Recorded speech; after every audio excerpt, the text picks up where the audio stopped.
नमस्त्रिभुवनार्तिहराय नाथ तुभ्यं नमः क्षितितलामलभूषणाय तुभ्यं नमः जगतः परमेश्वराय तुभ्यं नमो जिह्वबोधधिशोषणाय तुभ्यं नमो जिह्वबोधधिशोषणाय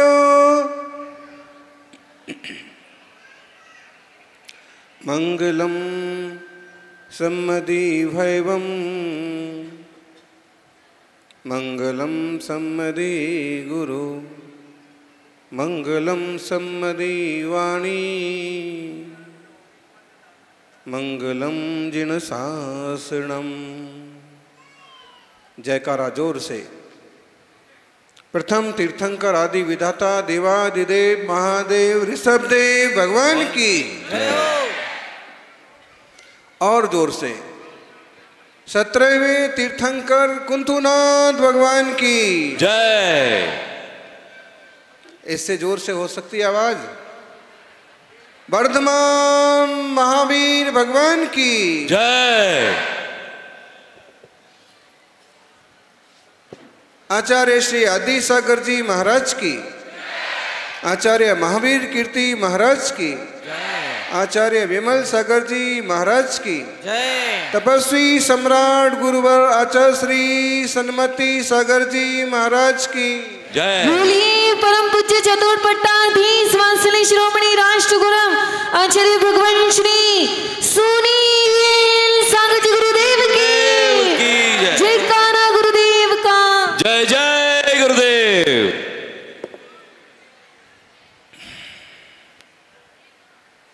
तट पर बैठे बैठे हाथ कहाँ कुछ आएगा, रत्न मिलेंगे तुमको जब सागर के तट में तह में जाएगा। कुछ ना आया हाथ अभी तो, कुछ ना आया हाथ अभी तो।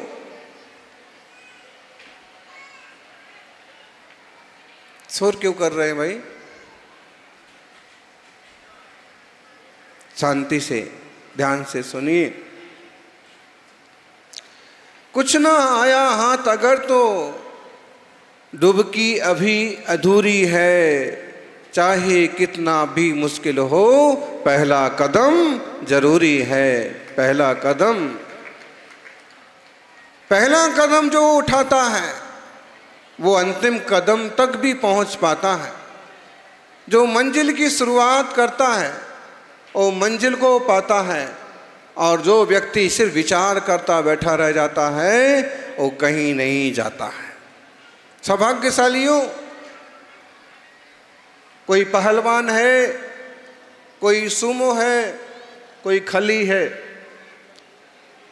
बली गांव तो हर एक आदमी महाबली है। इतने छोटे से गांव में इतना बड़ा महोत्सव हो रहा है, और देखिए कितना बढ़िया दिन चुना गया इसकी शुरुआत के लिए।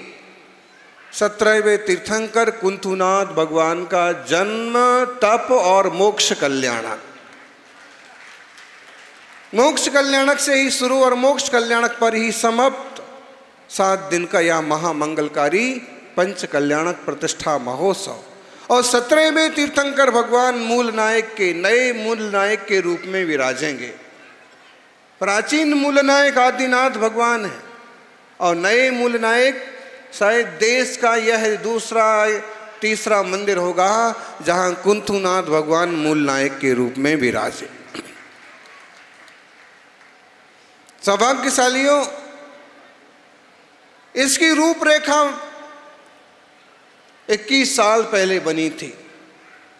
सबको पता है, उदयपुर चतुर्मास के बाद तपस्वी सम्राट यहाँ पधारे थे।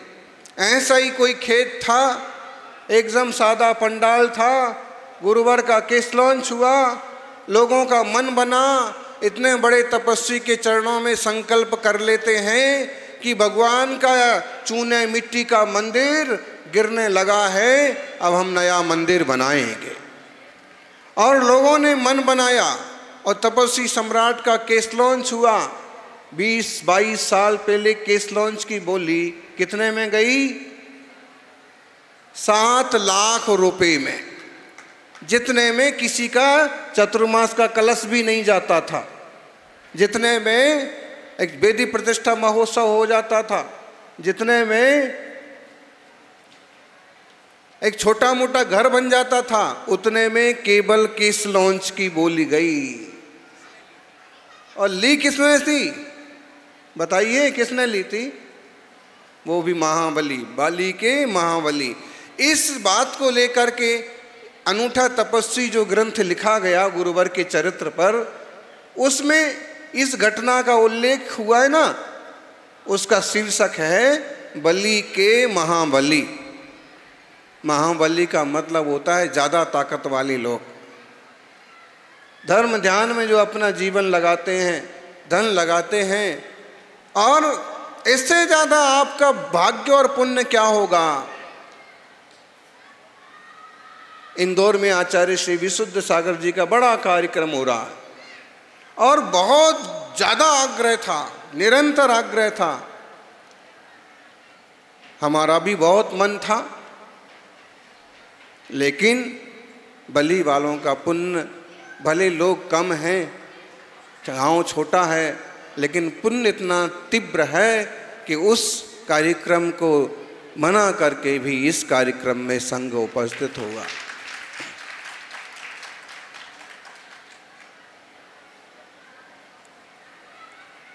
बलि और बोरी दोनों को मिला दिया तो बोरी बलि। ये बात पक्की है कि मुंबई का एक अपार्टमेंट, एक बोरीवली का एक अपार्टमेंट जितना भी पूरा गांव नहीं है। दोनों गांव मिला दो तो भी अकेले नंदीश्वर द्वीप के आसपास जितनी कॉलोनी भी ना बनेगी। लेकिन फिर भी भाग्य और पुण्य इतना तेज है कि जो संघ मुंबई बुलाने पर भी नहीं पहुंचा, बोरीवली बुलाने पर भी नहीं पहुंचा, वो बलि और बोरी में आ गया।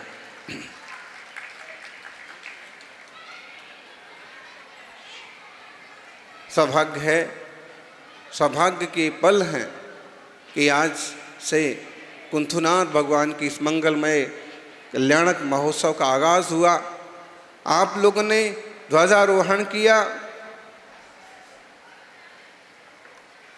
गुरुग्राम के श्रेष्ठी उन्होंने ध्वजारोहण किया और एनके जैन साहब कल आए भी थे।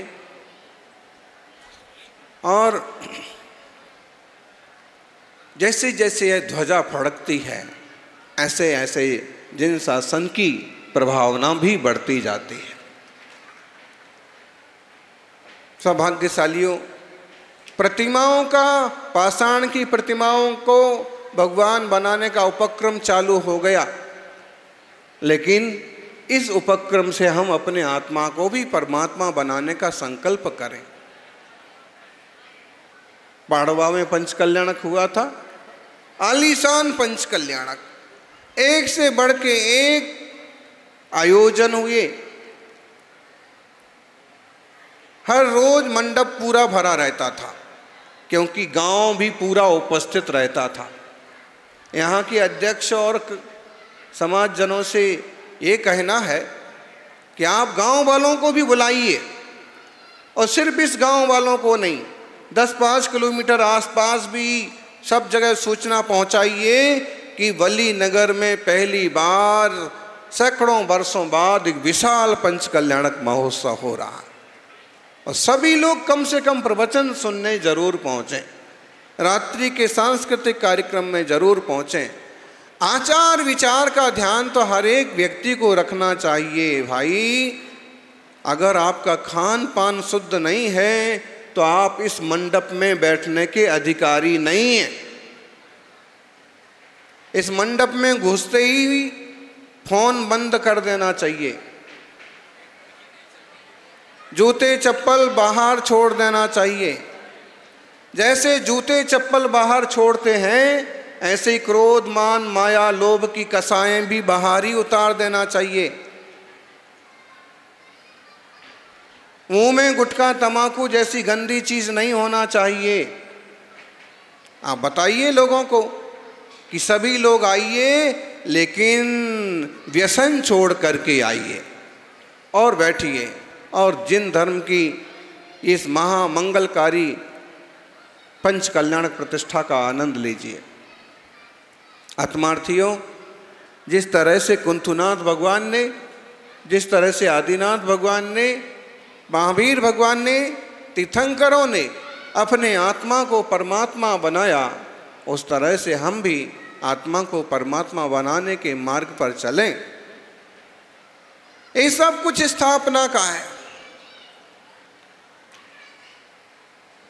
पुलवामा में हमला हुआ, फिर से हुआ और भयंकर हुआ।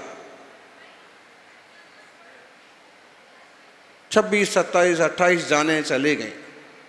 ठीक, अब सेना उस सीन को रिक्रिएट कर रही है। हमला कैसे हुआ, किस ढंग से हुआ, कहां से हुआ, किसने किया, सारा अनुमान लगाने के लिए उस भयंकर घटना का रिक्रिएशन किया जा रहा है, फिर से उसको दोहराया जा रहा है, फिर उसको एक नए रूप से अपने तरीके से देखा जा रहा है। मतलब क्या है? मतलब है कि अगर कोई घटना हो जाए तो उसको समझने के लिए, सीखने के लिए रिक्रिएट किया जाता है। ऐसे ही एक बड़ी सुखद घटना, एक अच्छी घटना हजारों लाखों साल पहले हुई थी, जब आदिनाथ इस धरती पर आए थे, जब कुंथुनाथ इस धरती पर आए थे और उनके पंच कल्याणक महोत्सव हुए थे। आज वह पंच कल्याणक महोत्सव बलि की धरती पर फिर से दोहराए जा रहे हैं। जैसे वैदिक संस्कृति में रामलीला का महत्व है और राम जी का जीवन पूरी तरह से दिखाने की कोशिश होती है, वैसे पंच कल्याणक महोत्सव में तीर्थंकर भगवान का यह जीवन चरित्र दिखाने की कोशिश की जा रही है। कैसी श्राविकाएं हैं, इनको इतनी भी समझ नहीं है किस परिश्रम से संघ यहां आया है। हम तो और भी नहीं आते, 2-4 दिन आखिरी दिन आते, क्योंकि स्वास्थ्य भी साधुओं का ऊपर नीचे हो रहा है। इतनी परेशानी हो गई, परिश्रम हो गया, लू लग गई, सब कुछ हो गया। ये डोकरियां देखो हाथ मिला मिला के कैसे क्या कर रहे बताइए। जिनको समय की कीमत नहीं है उनकी भी कोई कीमत नहीं होती है। ध्यान रखना, जो समय की कीमत करते हैं वो समय सार को पाते हैं, और जो समय की कीमत नहीं करते हैं वो भटकते रह जाते हैं। अभी हमने देखा आधे घंटे की शुरुआत हुई, कार्यक्रम की प्रस्तावना में आधा घंटा लग गया। कितना? आधे घंटे में तो हमारा प्रवचन पूरा हो जाता। अगर ऐसे खींच खींच के बोली लगाओगे तो जो मूल तत्व ज्ञान है, जो जिनवाणी की वार्ता है, उसको समय कब निकालोगे? भाई, दीक्षा और मोक्ष कल्याणक और केवल ज्ञान कल्याणक के दिन तो टाइम ऐसे ही बहुत कम मिल रहा है, और उसके पहले जो समय मिल रहा है अगर वो बातों में निकालोगे, बोलियों को खींचने में निकालोगे, तो जिनवाणी का पारायण कब होगा, प्रवचन कब होंगे? क्योंकि प्रवचनों के माध्यम से ही तो हमें तीर्थंकरों का जीवन चरित्र सुनने समझने को मिलेगा। प्राकृत भाषा में, संस्कृत भाषा में, प्राचीन भाषाओं में जो ग्रंथ उपलब्ध हैं, मुनिराजों के मुख से वो सरल शब्दों से हमें सुनने को मिलते हैं। प्राकृत भाषा के शिविर भी लग रहे हैं, विद्वान उपस्थित हैं उदयपुर जिले में, जयपुर जिले में, राजस्थान में, मध्य प्रदेश में, देश भर में प्राकृत भाषा और उसकी साथ साथ ब्राह्मी लिपि प्रशिक्षण के शिविर लग रहे हैं। अच्छी बात है। जिनवाणी सुनने के लिए समय जरूर निकालिए, शांत हो जाइए। ये सारे रिश्तेदार मंडप में भी मिलने वाले हैं, मंडप के बाहर भी मिलने वाले हैं, भोजनशाला में भी मिलने वाले हैं और आपके घर पर भी पहुंचने ही वाले हैं। अभी ज़्यादा गले गले मत मिलो, क्योंकि 4-5 दिन में आप इतने कंटाल जाओगे कि फिर एक मुंह देखते ही आप मुंह सिकोड़ने लग जाओगे। हाँ, अभी हाल जितना ज़्यादा प्रेम दिखाओगे और तुम्हारे ही गले पड़ जाएंगे ना वो 4-5 दिन के लिए, तो अकल ठिकाने आ जाएगी। इसलिए शुरू से ही नॉर्मल व्यवहार रखो, शांत रहो, आंखें बंद करके प्रवचन सुनो। और उनने कहा कि आपने तो देखा ही नहीं, तो भाई हम तो प्रवचन सुन रहे थे।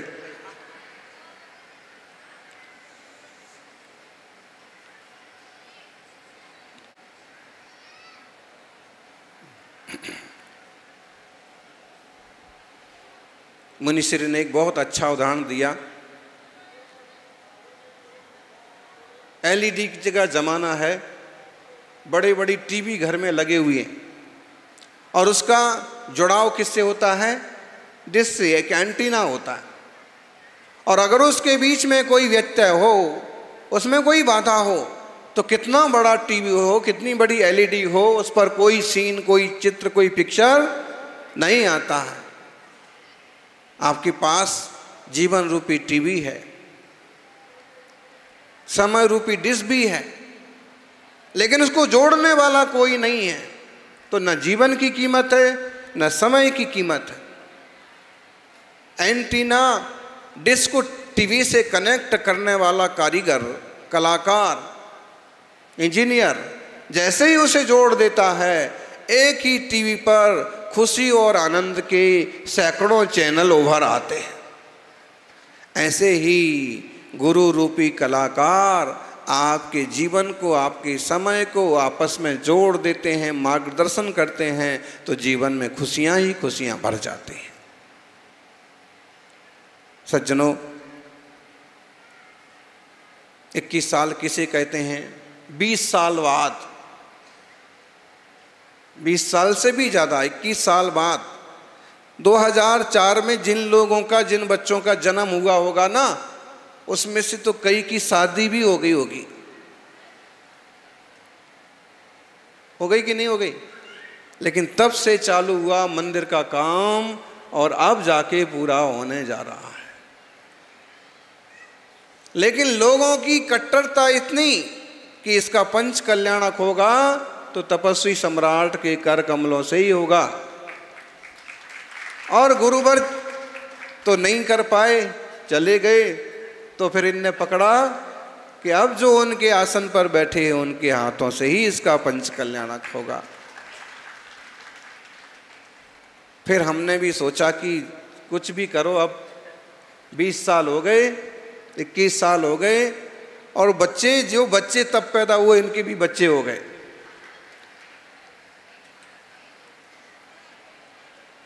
इसकी शुरुआत जब हुई थी तब हमारे सारे बाल काले थे, घने थे, और इसको देखते देखते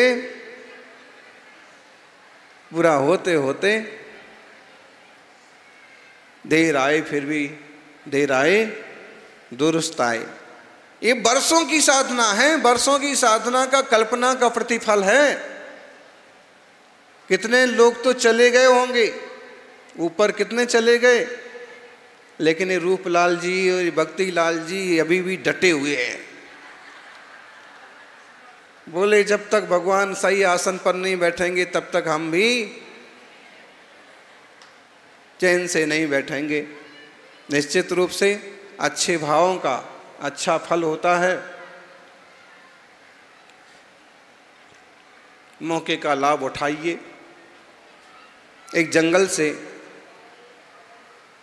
रास्ते चलते चलते एक जंगल में लोग भटक गए और सब इधर उधर चले गए।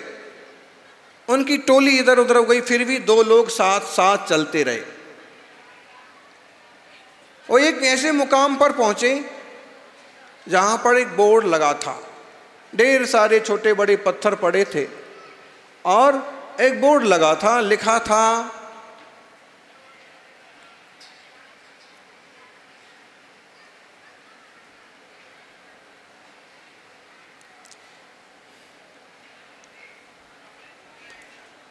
जो उठाए वो भी पछताए, जो ना उठाए वो भी पछताए।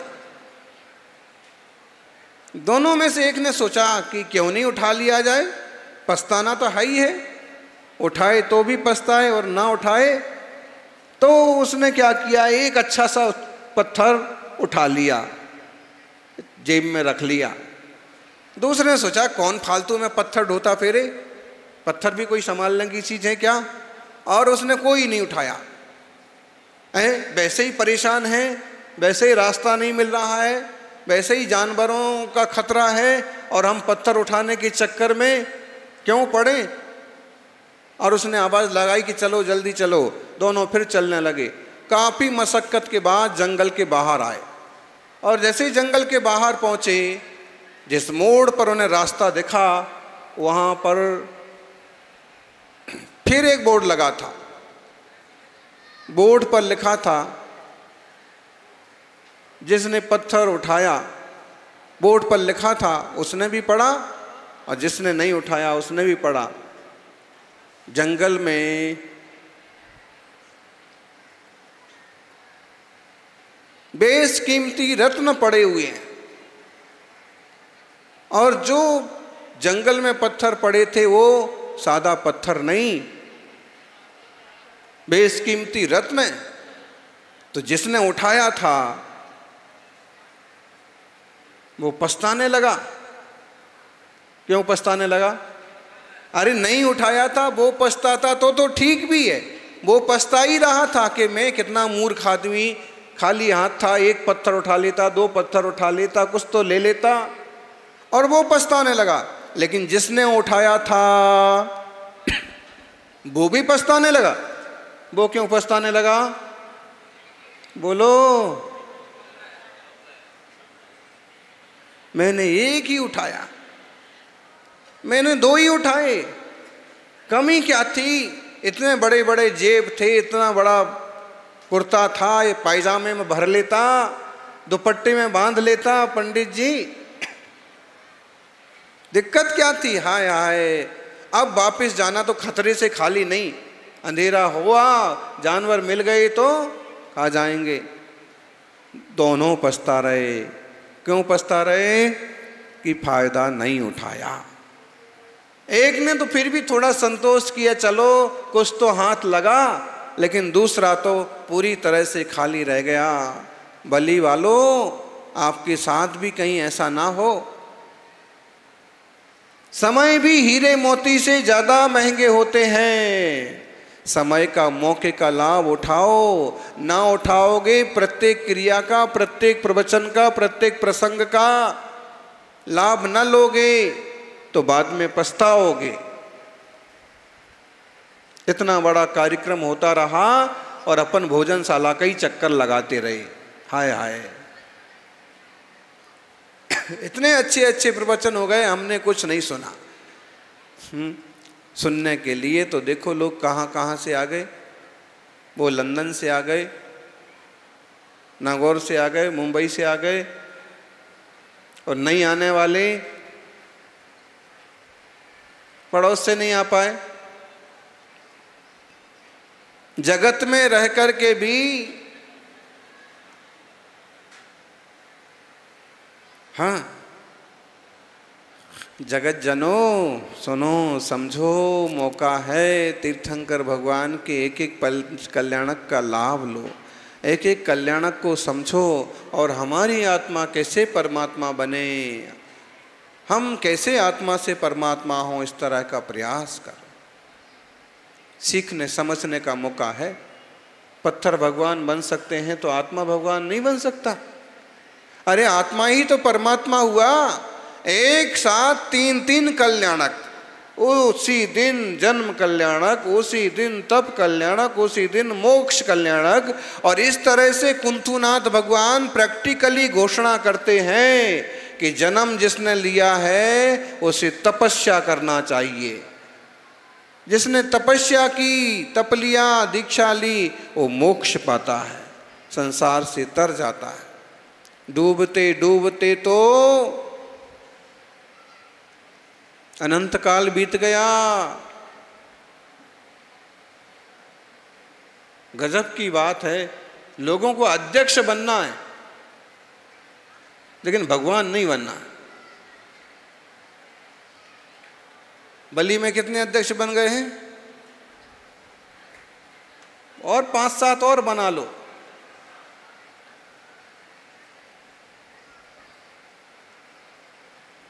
सेठ बनना है, मुखिया बनना है, लेकिन भगवान नहीं बनना। भगवान के माता पिता बनना है, सौधर्मेंद्र बनना है, ये भी अच्छी बात है, लेकिन भगवान नहीं बनना है। अरे भाई, एक सज्जन आए और कहने लगे, महाराज जी कितने दिन से हम आपसे निवेदन करते हैं कि एक बार हमको भी माता पिता बनवा दो। तो हमने कहा कि कितने साल के हो गए? बोले 50। अभी तक माता पिता नहीं बने? बोले ऐसे तो 3 बच्चे हैं। तो हमारा मतलब है आप भगवान के माता पिता।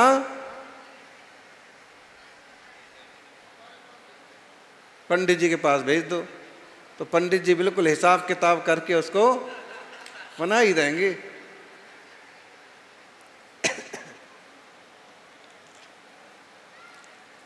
पंडित जी का ससुराल है, हैं?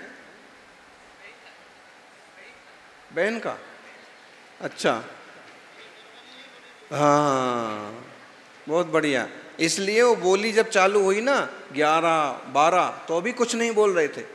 दूसरा गांव होता तो बोलते 11 नहीं 21 से चालू करो, 51 से चालू करो। यहाँ आराम से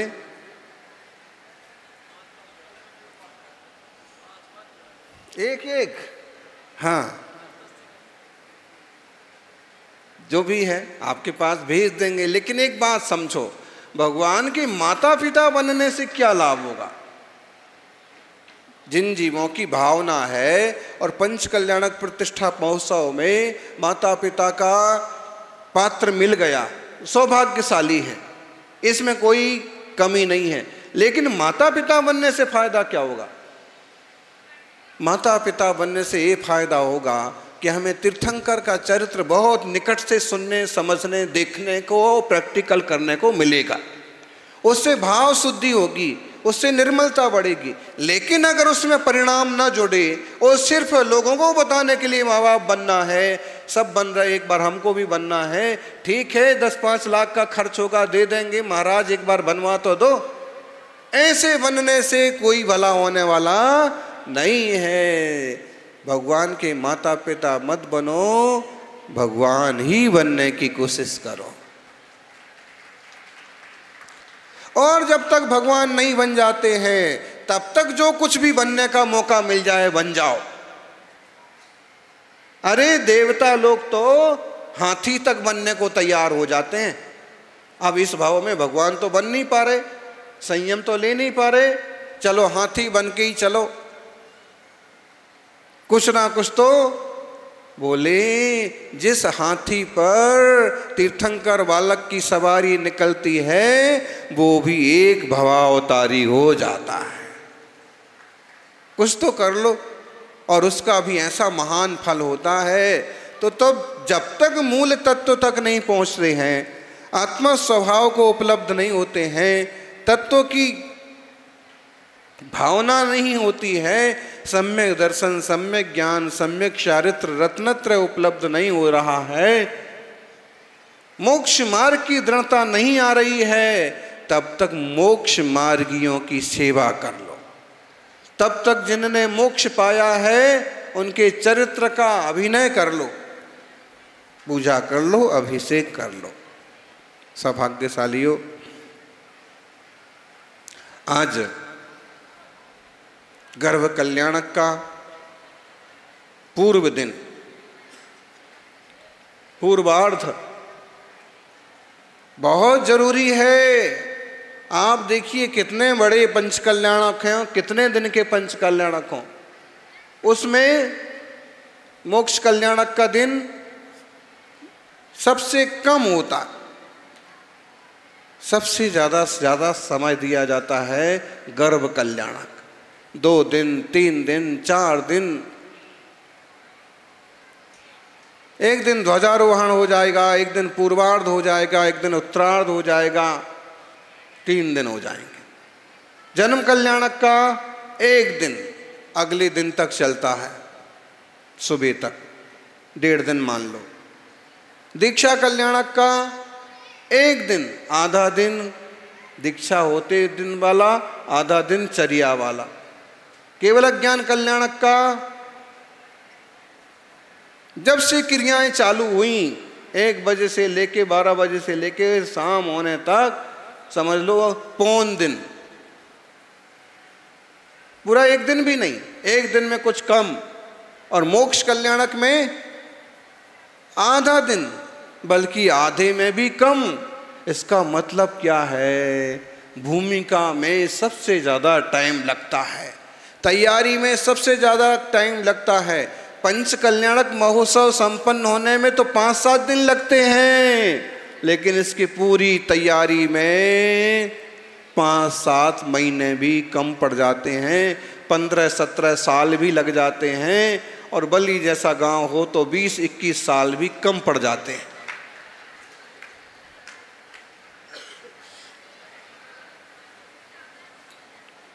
महोत्सव तो 5-7 दिन में संपन्न हो जाएगा, लेकिन इसकी तैयारी कब से चालू हुई, कल्पना कब से चालू हुई? ऐसे ही कोई जीव कल्याण करता है तो सबसे ज़्यादा गर्भ कल्याणक मातृशक्ति माताएं उपस्थित हैं। इसका मतलब आप समझ लीजिए कि जन्म तो बहुत थोड़े समय की बात है, मूल है भूमि की तैयारी। आपने किसानों को देखा होगा, आप में भी कोई किसान होगा। खेती कौन कौन करता है? किसान कौन कौन है? 1 जन बस। भाई खेती बड़ी अच्छी चीज है। उत्तम खेती मध्यम बान, बान माने व्यापार। उत्तम खेती मध्यम बान, जगह नौकरी, भीख निदान। सबसे बढ़िया चीज क्या है?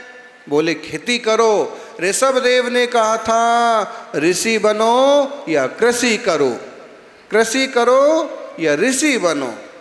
ऋषि नहीं बन सकते तो कृषि करो, खुद का पेट पालन करो, जनता का पेट पालन करो। और जो खेती करने वाले लोग हैं, किसान लोग हैं, उनको पता होगा बीज लगाने में टाइम नहीं लगता। बीज लगाने के लिए जमीन तैयार करने में सबसे ज्यादा टाइम लगता है। क्या समझे गृहस्थों? संतान की उत्पत्ति में बहुत ज्यादा समय नहीं लगता है। संतान की उत्पत्ति के लिए जो भूमिका तैयार की जाती है उसमें टाइम लगता है। शुरुआत कहाँ से होती है? विवाह संस्कार से। विवाह संस्कार नहीं, उसके पहले से सगाई होती है, हगाई होती है? वो पाड़वा तरफ तो हगाई होती है, यहाँ क्या होता है?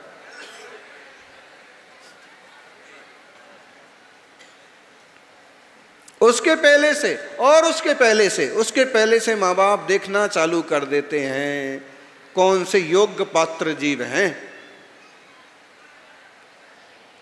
कहाँ से चालू हुई?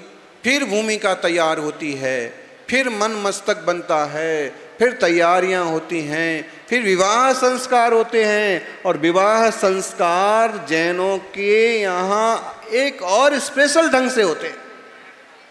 ब्राह्मण पंडित जी कराते हैं, वो भी भारतीय संस्कृति के हिसाब से ठीक है, लेकिन जैन संस्कृति के हिसाब से उसमें कुछ और ही चीज़ें जोड़ दी जाती हैं। बोले 7 परिक्रमा जो हुई, 7 फेरे हुए, किस बात का प्रतीक है? सप्त परम स्थान की प्राप्ति। 7 वचन, सप्त परम स्थान की प्राप्ति। सप्तम भूमि को छोड़ करके अष्टम भूमि को, वहां से चालू हो गई मानसिकता। गृहस्थी में क्यों जा रहे हैं? योग्य संतान का जन्म हो। कहाँ से तैयारी चालू हो गई? गर्भ संस्कार की। खेत की जमीन तैयार होना चाहिए। अगर ऊसर भूमि में बीज डाल दिए तो कुछ नहीं उगेगा। पत्थर वाली जमीन में बीज फेंक दिए तो क्या उगेगा? बोलो। पत्थरों पर डाल दो आप बीज, पंडित जी क्या होगा? बीज भी खत्म हो जाएंगे। और ऐसी उबड़ खाबड़ जमीन है, हल्की फुल्की मिट्टी है, उसमें डालो तो क्या होगा? शायद थोड़ा मोड़ा कुछ निकल आए। लेकिन भूमि अच्छे से तैयार की जाए और उसमें भली भांति पूरी तरह से क्या क्या करते हैं, कंकर बीनते हैं, उसमें से जड़ें निकालते हैं, उसमें से पत्थर निकाल के बाहर करते हैं, उसमें से कितने बार फिराते हैं, कितने बार खोदते हैं, पर्याप्त धूप लगने देते हैं, फिर पर्याप्त पानी से उसको आर्द्र करते हैं, उसके बाद फिर बीज का वपन होता है और तब जाके फसल तैयार होती है। जैसे खेती में पहला पूरा समय बीज भूमि की तैयारी में दिया जाता है, ऐसे ही गर्भ कल्याणक के दो पहले के दिनों में यही तैयारी की जाती है। श्रावकों से आग्रह है कि अच्छी भूमि तैयार करें, अच्छा गृहस्थाश्रम तैयार करें और योग्य संतान को जन्म देकर के मोक्ष मार्ग में बढ़ाएं, श्रावक धर्म में आगे बढ़ाएं।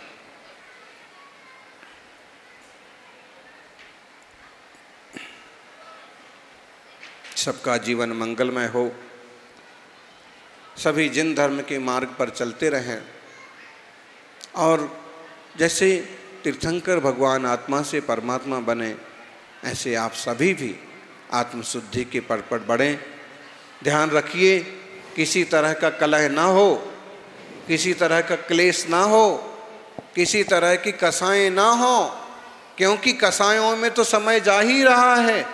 अभी 5-7 दिन का मौका मिला और यही क्रोध में मान में चला गया।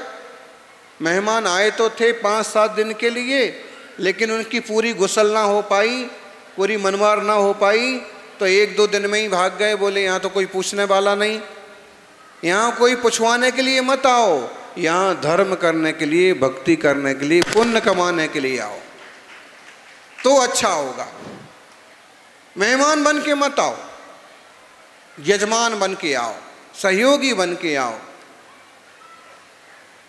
और सभी एक दूसरे का सहयोग करते हुए इस पूरे कार्यक्रम का लाभ लें, यही मंगल भावना।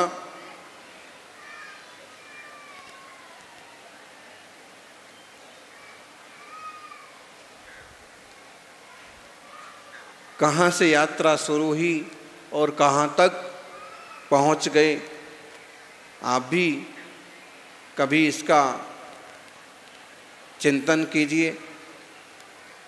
जन्म जन्म की यात्रा पर को अपना बनाने में गई, लेकिन पर कभी अपना होता नहीं। यदि हमने अपने को अपना बनाने की कोशिश की होती तो आज शायद हमारे भी कल्याणक हो रहे होते। इस कल्याणक महोत्सव से प्रेरणा लेकर के आत्मशुद्धि के पथ पर, शांति के पथ पर बढ़ने का पुरुषार्थ करें। ये छोटा सा सुंदर सा समाज, गांव का नाम तो बड़ा ऐसा ही है, कैसा है? वली। वली मतलब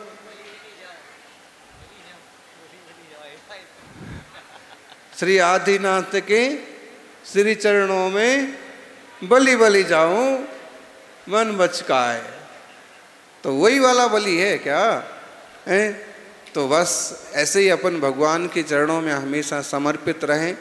जब तक हमारा आत्मा परमात्मा ना हो तब तक यह मंगलमय जिन धर्म मिलता रहे, जैन शासन मिलता रहे। समय का पूरा ध्यान रखिएगा। आपको कह देते हैं हमारा समय सवेरे 8:30 से 9:30 के बीच में ख़त्म हो जाता है पंडित जी। 9:30 बजे हम, क्योंकि उसके बाद धरती भी गर्म होती है और माथा भी, हाँ, पेट खाली रहता है, सब पित्त भड़क जाता है। तो ये ध्यान रखें, सवेरे माने सारे कार्यक्रम करना है, लेकिन जिनवाणी का जो समय है, गुरुवाणी का समय है सुबह 8:30 से 9:30, हद हुई तो 9:45। ऐसे ही शाम को 4:30 से 4 से 4:30, 5:30 हाँ। तो इस तरह से समय का नियोजन कीजिएगा, आलस में प्रमाद में समय न चला जाए। और खान पान की शुद्धि का भी ध्यान रखो। भोजनशाला में कितनी नमकीन हो, कितनी मिठाई हो, लेकिन खाना वही जो पच जाए। नहीं तो इस गर्मी में पेट बिगड़ते भी देर नहीं लगती है। मुफ्ते माल दिले बेरहम नहीं हो जाना। और ऐसे बहुत बार हम कहते हैं, साधु का क्षण और अन्न का कण कभी बेकार नहीं जाना चाहिए। तो मुनियों का समय व्यर्थ ना करें और भोजनशाला में अन्न का दाना भी कचरे में नहीं डालें, झूठा नहीं छोड़ें। ये सावधानी बरतना चाहिए। सभी विवेक पूर्वक इन सारे कार्यक्रमों का लाभ लेंगे, यही मंगल भावना और तपस्वी सम्राट से प्रार्थना है, पूर्वाचार्य भगवंत आचार्य भगवंतों से, कि यह महामंगलकारी महोत्सव सानंद संपन्न हो, सबका जीवन मंगलमय हो। जय बोलिए 24 तीर्थंकर भगवान की।